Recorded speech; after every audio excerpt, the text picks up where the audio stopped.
बिस्मिल्लाहिर्रहमानिर्रहीम अस्सलाम वालेकुम everyone. My name is Zafran Sajid. उम्मीद करता हूँ कि आप सब खैरियत से होंगे। आज के इस वीडियो लेक्चर में मैं आप सबका वेलकम करता हूँ।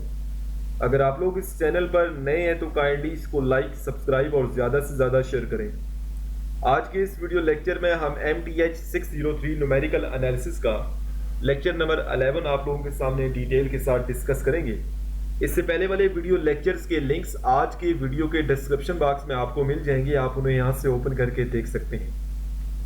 हम लोगों ने एक नया सेगमेंट स्टार्ट किया था, solution of linear system of equation and matrix inversion, कि सिस्टम ऑफ लीनियर इक्वेशन का जो न्यूमेरिकल सॉल्यूशन है वो कैसे फाइंड किया जाता है। इस हवाले से हमने अपने पहले एक दो लेक्चर्स में भी डिस्कशन की है, जिसमें हमने लीनियर सिस्टम का न्यूमेरिकल सॉल्यूशन फाइंड करने के लिए दो मेथड्स का जिक्र किया था, direct method and iterative method. Direct methods के अंदर Gauss elimination method, Gauss Jordan elimination method and Crout's method, इन तीनों मेथड्स को हमने डिटेल के साथ डिस्कस किया था और सिस्टम ऑफ लीनियर इक्वेशंस का न्यूमेरिकल सॉल्यूशन फाइंड करना सीख लिया था।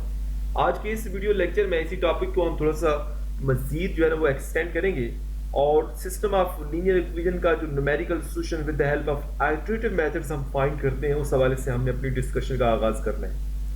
आइटरेटिव मेथड्स में दो मेन न्यूमेरिकल मेथड्स हैं जो कि आपके हैंडआउट्स में मौजूद है और हम इन्हीं की बात करेंगे, Jacobi's iterative method and Gauss Seidel iterative methods.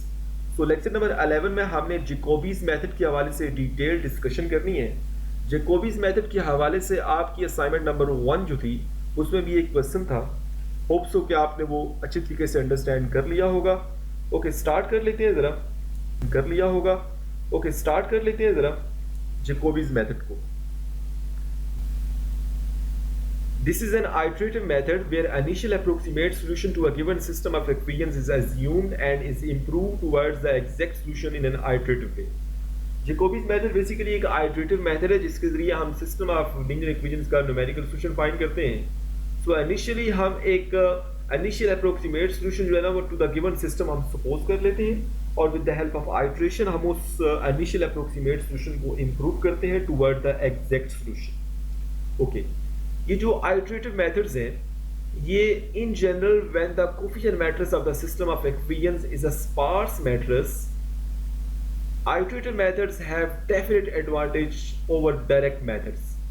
अच्छा, इसमें वो क्या कह रहा है कि जब आपके पास किसी सिस्टम ऑफ लीनियर इक्वेशंस का जो कोफिशिएंट मैट्रिक्स बनता है वो कोई स्पार्स मैट्रिक्स हो, मतलब उसकी ज़्यादातर एंट्री ज़ीरो हो उस मैट्रिक्स की, तो उस केस में उस तरह के सिस्टम के लिए ये जो आइटरेटिव मेथड्स हैं ये बहुत फ़ायदेमंद है as compared to direct methods, क्योंकि कंप्यूटर की जो मेमोरी होती है वो हमें काफ़ी सारी उसकी बचत हो जाती है in case of sparse matrix. मतलब जब किसी भी लीनियर सिस्टम का जो आप मैट्रिक्स फॉर्म लिखते हैं और उसका जो कोफिशिएंट मैट्रिक्स होता है अगर उसमें ज़्यादातर एंट्री ज़ीरो हो तो इस तरह के मैट्रिक्स को आप स्पार्स मैट्रिक्स कहते हैं और इस तरह के सिस्टम को सॉल्व करने के लिए आइटरेटिव मेथड्स को ही प्रेफर किया जाता है। ओके, अब ज़रा हम जैकोबीज मेथड का जो जनरल कंसेप्ट है उसको हम यहाँ पे अंडरस्टैंड करेंगे और उसके बाद फिर आपके हैंडआउट्स के अंदर काफ़ी सारी एग्जाम्पल हैं, इनको हम डिटेल के साथ डिस्कस करेंगे। स्टार्ट कर लेते हैं स्टूडेंट। हम सपोज करते हैं कि हमारे पास ये कोई एक सिस्टम ऑफ लीनियर इक्वेशंस का सिस्टम है, ठीक है। सिस्टम ऑफ लीनियर इक्वेशन है हमारे पास जिसके अंदर n इक्वेशंस हैं और n ही अननोन है। देखिए x1, x2, x3 up to xn, ये xn हमारे पास अननोन है और n ही हमारे पास इक्वेशंस है। Okay, in this method we assume that the coefficient matrix A is strictly diagonally dominant. अच्छा, अब यहाँ पे मैं आपको थोड़ा सा जो है ना ये स्ट्रिक्टली डायगोनली डोमिनेंट का बता देता हूँ कि हमारे पास जो सिस्टम ऑफ लीनियर इक्वेशंस होंगी और जिनको हमने with the help of Jacobi method या with the help of Gauss Seidel iterative method हमने सॉल्व करना है, हम एज्यूम करेंगे कि वो जो सिस्टम ऑफ लीनियर इक्वेशन है वो डायगोनली डोमिनेंट है, स्ट्रिक्टली डायगोनली डोमिनेंट है। स्ट्रिक्टली डायगोनली डोमिनेंट का क्या मतलब है? मेरे पास न्यूमेरिकल एनालिसिस की एक बुक है जो कि हम पहले भी कुछ लेक्चर्स में इससे हम पढ़ चुके हैं। यहाँ पर आइटरेटिव मेथड्स की आपको हेडिंग नजर आ रही है, सही है। A system of linear equations can also be solved by using an iterative approach. The process in principle is the same as in the fixed point iteration method used for solving a single non linear equation. ये जो fixed point iteration method है इसको हम पहले भी discuss कर चुके हैं। सो बाय द वे यहाँ पर सबसे पहले हम डायगोनल डोमिनेंट की बात कर लेते हैं। सिस्टम डायगोनल डोमिनेंट कब होगा? जब आपके पास लीनियर सिस्टम गिवन हो और आपने उस लीनियर सिस्टम को ax is equal to b form में लिखना है, मतलब मैट्रिक्स फॉर्म में लिखना है। मैट्रिक्स फॉर्म में लिखने के बाद ये जो कोफिशिएंट मैट्रिक्स है ये हमें बताएगा कि आया गिवन सिस्टम जो है वो डायगोनली डोमिनेंट है कि नहीं। मैं यहाँ पे अपने पास से एक मैट्रिक्स लिख देता हूँ, जैसे 3 है, -1 है, 0 है, 2 है, 5 है, और उसके बाद यहाँ पे 1 कर देता हूँ उसको मैं। सिमिलरली -1, 3 और इसको मैं 7 कर देता हूँ। मैं सपोज करता हूँ कि हमारे पास ये जो कोफिशिएंट मैट्रिक्स है ये किसी सिस्टम ऑफ लीनियर इक्वेशन का कोफिशिएंट मैट्रिक्स है। मतलब जब उस गिवन लीनियर सिस्टम को मैंने मैट्रिक्स फॉर्म में लिखा तो उसका जो कोफिशिएंट मैट्रिक्स बना वो ये मैट्रिक्स है। अब ये मैट्रिक्स मुझे बताएगा कि आया ये जो मैट्रिक्स है ये मतलब जिस सिस्टम का ये कोफिशिएंट मैट्रिक्स है कि आया वो सिस्टम डायगोनली डोमिनेंट है कि नहीं। मैं यहाँ पे पूरा एक सिस्टम लिख देता हूँ। लेट्स सपोज ये यहाँ पे उसका वेरिएबल है x, y, z और राइट साइड पे यहाँ पे मैं कोई ट्रिक्स लिख देता हूँ 0, -1, 2। ये किसी लीनियर सिस्टम की मैट्रिक्स फॉर्म मैंने यहाँ पे लिख दी है, अपने पास से लिखी है, ठीक है, इसमें घबराने की कोई बात नहीं है। अच्छा, अब ये जो लीनियर सिस्टम है क्या ये डायगोनली डोमिनेंट है कि नहीं, ये मुझे कैसे पता चलेगा? इस कोफिशिएंट मैट्रिक्स से मुझे पता चलेगा। आपने क्या करना है, इस कोफिशिएंट मैट्रिक्स के जो डायगोनल एलिमेंट्स हैं उनको आप सबसे पहले पॉइंट आउट कर लें। 3, 5, 7 है। अच्छा, ये जो डायगोनल एलिमेंट्स हैं सबसे पहले हम पहली रो की बात कर लेते हैं। 3 का जो मॉड है this should be greater than mod of other elements, sum of the mod of the other elements of R1। मतलब ये जो 3 का मॉड है ये R1 जो पहली रो है ना इसके अंदर जो बाकी एलिमेंट्स हैं उनके मॉड का जो सम है, -1 का मॉड आप लें और 0 का मॉड लें, दोनों को ऐड करें तो 3 का जो मॉड है वो इन दोनों से बड़ा होना चाहिए। पहली रो सेटिस्फाई हो गई। सिमिलरली दूसरी रो के अंदर जो डायगोनल एलिमेंट है वो 5 है, तो 5 का जो मॉड है ये बड़ा होना चाहिए। दूसरी रो के जो बाकी एलिमेंट्स हैं उनके मॉड का सम 2 है और 1 है ना, तो 2 का मॉड प्लस 1 का मॉड, तो 5 का मॉड 5 ही होता है। मॉड बेसिकली किसी नंबर का जो है ना वो पॉजिटिव डिस्टेंस होता है ओरिजिन से, तो 5 का जो मॉड 5 ही होता है। दिस इज ग्रेटर देन 2 का मॉड 2 आता है और 1 का मॉड 1 ही आता है, तो 5 इज ग्रेटर देन 3, ये भी ट्रू है, 5 3 से बड़ा है। सिमिलरली जो तीसरी रो है उसका जो डायगोनल एलिमेंट है वो 7 है, तो 7 का जो मॉड है वो बड़ा है -1 का मॉड प्लस 3 का मॉड, मतलब 7 इज ग्रेटर देन -1 का मॉड प्लस 1 होता है, तो और 3 का मॉड 3 होता है, तो 1 प्लस 3 7 इज ग्रेटर देन 4, ये भी ट्रू है। तो मतलब ये जो यहाँ पे कोफिशिएंट मैट्रिक्स है ये डायगोनली डोमिनेंट की कंडीशन को सेटिस्फाई कर रहा है। तो मतलब ये जो पूरा ax is equal to b system है इसके corresponding of course linear equations बनेगी, 3 लीनियर इक्वेशंस बनेगी। तो इस लीनियर सिस्टम को हम कह सकते हैं कि ये स्ट्रिक्टली डायगोनली डोमिनेंट है, ठीक है।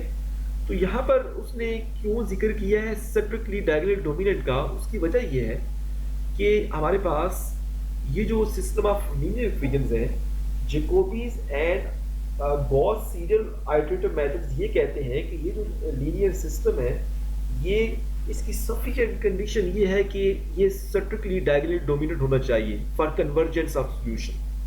मतलब इस लीनियर सिस्टम का न्यूमेरिकल सॉल्यूशन एग्जिस्ट करेगा, उसकी सफिशिएंट कंडीशन क्या है कि वो जो लीनियर सिस्टम है वो स्ट्रिक्टली डायगोनली डोमिनेंट होना चाहिए, ठीक है। ये सफिशिएंट कंडीशन है, ये नेसेसरी कंडीशन नहीं है, ये कन्वर्जेंस के लिए जरूरी कंडीशन नहीं है, नेसेसरी कंडीशन नहीं है, ये सफिशिएंट है कि अगर वो स्ट्रिक्टली डायगोनली डोमिनेंट है तो मतलब क्या हुआ कि उस लीनियर सिस्टम का न्यूमेरिकल सॉल्यूशन एग्जिस्ट करेगा, ठीक है।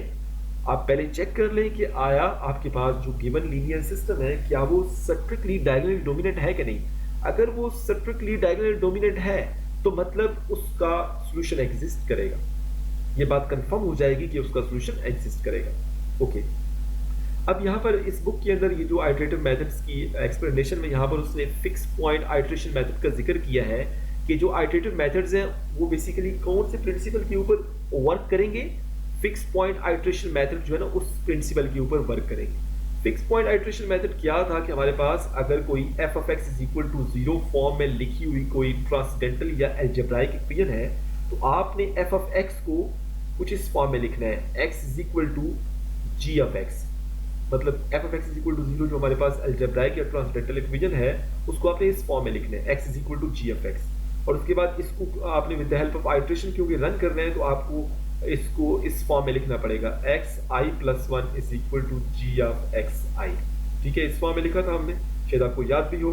तो यहाँ पे हमारे पास आपने फिक्स पॉइंट आइट्रेशन मेथड में आपको एक इनिशियल गैस चाहिए था। ठीक है, उस इनिशियल गैस को आपने सोच समझ के चूज करना था।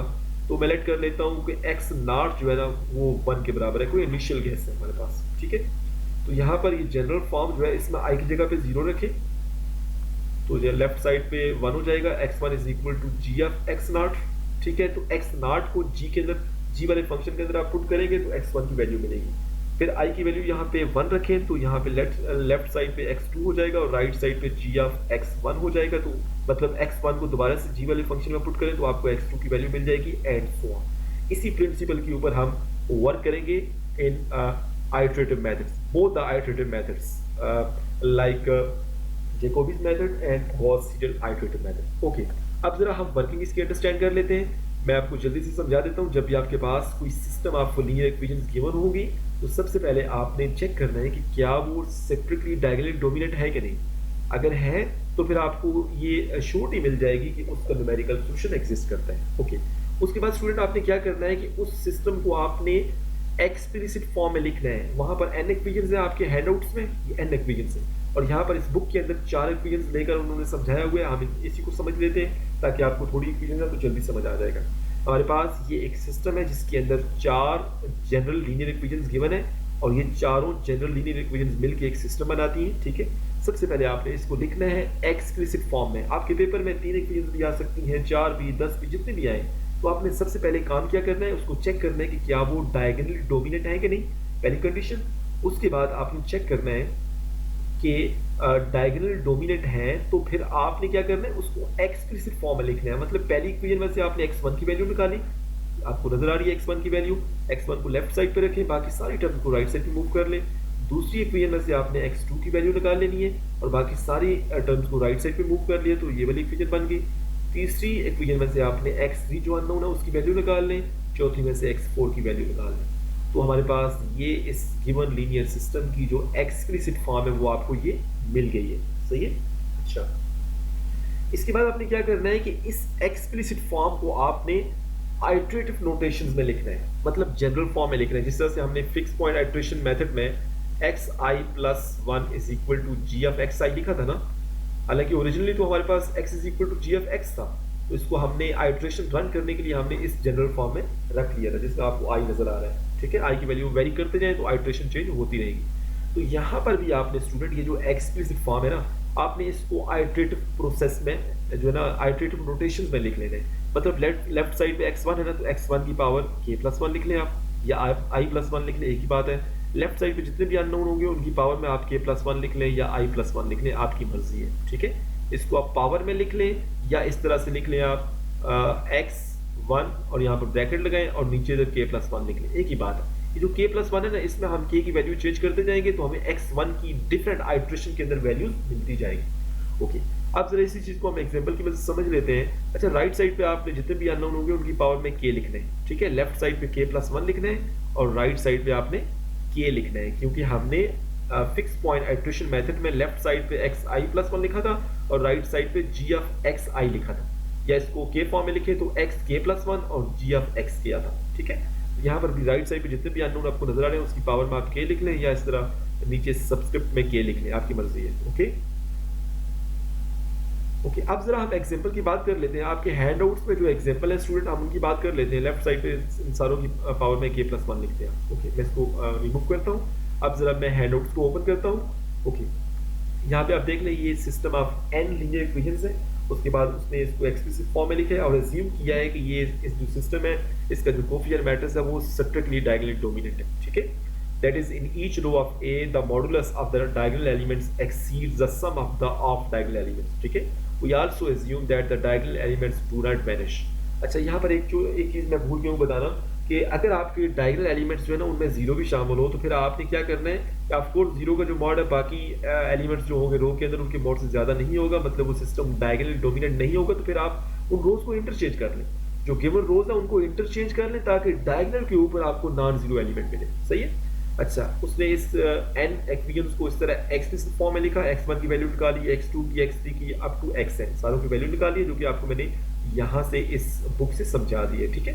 अच्छा, उसके बाद यहाँ पर उसने जो है ना ये आपको पावर में ये 1 नजर आ रहा है, देखें x1 की पावर 1, x2 की पावर 1, ये जो पावर में 1 है ये बेसिकली आइट्रेशन को शो कर रहे हैं कि पहली आइट्रेशन के अंदर x1 की इतनी वैल्यू है, पहली आइट्रेशन के अंदर x2 की इतनी वैल्यू है, and so on. Okay, move करते हैं आगे स्टूडेंट। ये उसने ये लिखा हुआ है, इसकी जो जनरल फॉर्म है वो ये वाली है, आपको नजर आ रही है यहाँ पर, जो मैंने आपको बताया था k+1 और k वाला सीन, वो यहाँ पे लिखा हुआ है। देखिए लेफ्ट साइड पे उसने x1 की पावर में r+1 लिख दिया है। ये r लिखें या k लिखें या i लिखें एक ही बात है, r+1 लिख दिया, और राइट साइड पे जितने भी अननोन है उनकी पावर में सिंपल r लिख दिया। ठीक है, तो आपने इस तरह से लिख लेना है ताकि जब आप आइट्रेशन रन करें तो आपको इशू ना हो। ओके, क्योंकि हम लोग फिक्स पॉइंट आइट्रेशन मेथड का जो प्रोसीजर था उसी पे वर्क करेंगे। अच्छा, ये हमारे पास जो डायगोनली डोमिनेंट की कंडीशन है उसको उसने जनरल फॉर्म में इस तरह से लिखा हुआ है। ठीक है, देखें ना, ए आई आई मतलब आई की वैल्यू 1 रखेंगे तो पहला एलिमेंट, आई की वैल्यू 2 रखेंगे तो डायगोनल का दूसरा एलिमेंट, और आई की वैल्यू 3 रखेंगे तो डायगोनल का तीसरा एलिमेंट, एंड सो ऑन। ये डायगोनल के एलिमेंट्स है सारे। सही है। इनका जो मॉड है वो बड़ा होना चाहिए ऑफ डायगोनल एलिमेंट्स के मॉड के सम की। ठीक है, ये सम का साइन उसने इस वजह से यूज किया है। तो जनरल फॉर्म के साथ आपका कोई लेना देना नहीं है, मैंने आपको बता दिया है कि किस तरह से चेक करना है कि गिवन सिस्टम जो है वो डायगोनली डोमिनेंट है कि नहीं है। ओके, अब जरा हम स्टूडेंट एग्जांपल की बात कर लेते हैं। ओके, ये जो जैकोबीज मेथड है, जो गॉस सीरीज आइटरेटिव मेथड है, दोनों मिलते जुलते हैं, कोई मुश्किल वाली बात नहीं है। इंशाल्लाह हम लेक्चर नंबर 12 में गॉस सीरीज आइटरेटिव मेथड्स को भी इंशाल्लाह डिटेल में डिस्कस करेंगे। ओके, एग्जांपल नंबर 1 है, find the solution to the following system of equations using Jacobi's iterative method for the first 5 iteration. पहली 5 आइटरेशंस आपने परफॉर्म करनी है। ओके, ये आपके पास सिस्टम गिवन है स्टूडेंट। अच्छा, नीचे हम चेक कर लेते हैं उसने सॉल्यूशन कैसे लिखा है। ओके, उसने यहाँ पर डायगोनली डोमिनेंट का नहीं लिखा, तो हम यहाँ पे आप ये इस बात को जो है ना वो नोट कर लें कि जो भी आपके पास सिस्टम गिवन होगा सबसे पहले आपने उसको ax = b फॉर्म में लिखना है। बेशक इसको आप रफ में कर लें, आपकी मर्जी है। उसके बाद आपने ax = b फॉर्म से जो कोफिशिएंट मैट्रिक्स होगा, मतलब लेफ्ट साइड पे जो x y z के जो कोफिशिएंट है 83 है, 11 है, -4 है, उसके बाद 7, 52, 30, इसको आप बेशक रफ में चेक कर लें। 3 है, उसके बाद 8 है, और उसके बाद 29 है स्टूडेंट। अच्छा, अब जो डायगोनल के एलिमेंट्स हैं उनको आप पॉइंट आउट कर दें, इनको मैंने पॉइंट आउट कर दिया। अच्छा, अब पहली रो की हम बात करते हैं कि 83 का जो मॉड है वो बड़ा होना चाहिए R1 के अंदर जो ऑफ डायगोनल एलिमेंट्स हैं उनके मॉड के सम के। 11 का मॉड कर लें प्लस मॉड ऑफ -4। ओके, 83 का मॉड 83 होता है, दिस इज ग्रेटर देन 11 का मॉड 11 होता है, और -4 + 4 हो जाएगा, मॉड इसको +4 कर देगा। ठीक है, तो 11 + 4 15 आता है, तो ये ट्रू है। 83 बड़ा है 15 से। दूसरी रो में 52 भी बड़ा होगा 7 + 13 से, और तीसरी रो में 29 का जो मॉड है वो भी बड़ा होगा 8 + 3 से। सही है, तो मतलब ये जो गिवन सिस्टम है ये डायगोनली डोमिनेंट है। तो फिर हमें सफिशिएंट कंडीशन मिल गई है कन्वर्जेंस के लिए, सॉल्यूशन के कन्वर्जेंस के लिए, तो हम आगे मूव कर सकते हैं। अब इस सिस्टम को आपने लिखना है एक्सप्लिसिट फॉर्म में। ओके, इसको हमने स्टूडेंट यहाँ पे एक्सप्लिसिट फॉर्म में लिख लिया। पहली इक्वेशन में से x की वैल्यू निकाली, बाकी सारी टर्म्स को राइट साइड पे मूव किया। दूसरी इक्वेशन में y की वैल्यू निकाली, बाकी सारी टर्म्स को राइट साइड पे मूव किया। और तीसरी इक्वेशन में से z की वैल्यू निकाली और बाकी सारी टर्म्स को राइट साइड पे मूव कर दिया। अच्छा, अब ये जो दोनों आइटरेटिव मेथड्स हैं स्टूडेंट, इसमें जो इनिशियल अप्रोक्सीमेट सॉल्यूशन हमने लेना है, अगर आपके पास गिवन नहीं है तो आप 0 0 ले सकते हैं। जितने भी आपके पास सिस्टम के अंदर अननोन है उन सारों की जो इनिशियल आइटरेशन है ना, इनिशियल अप्रोक्सीमेट सॉल्यूशन है, वो आप स्टार्ट में 0 0 ले सकते हैं। तो यहाँ पर उसने लिया हुआ है स्टूडेंट, देख लें जरा, उसने यहाँ पर ये लिया हुआ है, taking the initial starting of the solution vector as, क्योंकि इसके अंदर x y z 3 वेक्टर्स है ना सॉल्यूशन वेक्टर्स, तो हमारे पास इसका ट्रांसपोज ऊपर लिखा हुआ है। मतलब इसको अगर आप इस फॉर्म में लिखें x y z फॉर्म में, तो x की पावर 0, z की पावर 0 और y की पावर 0, ये आपके पास जो 3 अननोन है। जो पावर में मैंने 0 लिखा है ये इनिशियल अप्रोक्सीमेट सॉल्यूशन को शो कर रहे हैं। इसका ये मतलब नहीं है कि x की पावर 0 किसी भी नंबर की पावर 0 1 के बराबर होता है। तो यहाँ पे ये वो नोटेशन की बात हो रही है, यहाँ पे इसकी पावर की बात नहीं हो रही। x की पावर 0 का ये मतलब है कि x की जो इनिशियल वैल्यू है ना, स्टार्ट में जो वैल्यू है वो किसके बराबर है, y की जो स्टार्ट में वैल्यू और z की जो स्टार्ट में वैल्यू, ये तीनों वैल्यूज हमने 0 0 ले ली है। अगर आप इसका स्टूडेंट ट्रांसपोज लें तो ये बनता है ना, तो उसने ट्रांसपोज फॉर्म में लिख लिया, आप इस फॉर्म में लिख लें, बेशक एक ही बात है। या आप इसको इस फॉर्म में भी लिख सकते हैं, एक और फॉर्म भी है x0 y0 z0। This is equal to 0 0 0। इस फॉर्म में भी लिख सकते हैं कि x0 जो है वो 0 के बराबर है, y0 0 के बराबर है और z0 भी 0 के बराबर है। ये इनिशियल अप्रोक्सीमेट सोल्यूशन है। ओके, इसको जब आप यहाँ पर उसने एक स्टेप बीच में छोड़ दिया स्टूडेंट कि हमारे पास ये जो एक्सप्लिसिट फॉर्म है इसको आपने लिखना है आइट्रेटिव फॉर्म में। मतलब लेफ्ट साइड पे जो अननोन है उनकी पावर में k+1 लिख लें, ओके, y की पावर k+1 और z की पावर k+1, और राइट साइड पे जो भी है अननोन उसकी पावर में आप k लिख दें। सही है, क्योंकि फिक्स पॉइंट आइट्रेशन मेथड में हमने कुछ ऐसे ही किया था, अगर आपको याद हो। ओके, अब ये जो आपके पास एक्सप्लिसिट फॉर्म और आइट्रेटिव फॉर्म में आपके पास गिवन लीनियर सिस्टम की, आपने क्या करना है कि सबसे पहले जब आपने पहली आइट्रेशन रन करनी है ना, ये तो आपने सपोज कर लिया कि इनिशियली ये तीनों जीरो हैं, तो आपने सबसे पहले k की जगह पे 0 पुट करना है। यहाँ पर k की जगह पे 0 पुट करें तो लेफ्ट साइड पे क्या आ जाएगा, x की पावर 0+1 1 आ जाएगा।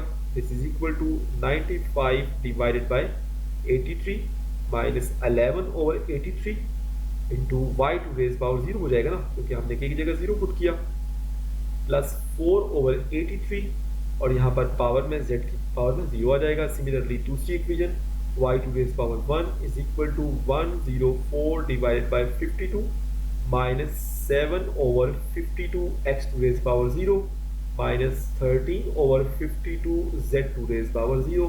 सिमिलरली जो तीसरी इक्वेशन है इसमें भी आप k की जगह पे 0 पुट करें तो हमारे पास यहाँ पे मैं लिख देता हूँ z to raise power 1 is equal to 71 divided by 29 minus 3 over 29 x की पावर 0 माइनस 8 ओवर 29 y की power 0। Okay, k is equal to 0 के लिए आपके पास गिवन जो एक्सप्लिसिट फॉर्म है उसकी ये वाली फॉर्म आ गई है। अच्छा, अब राइट साइड पे जो y की पावर 0 में जरा कलर चेंज कर लेता हूँ।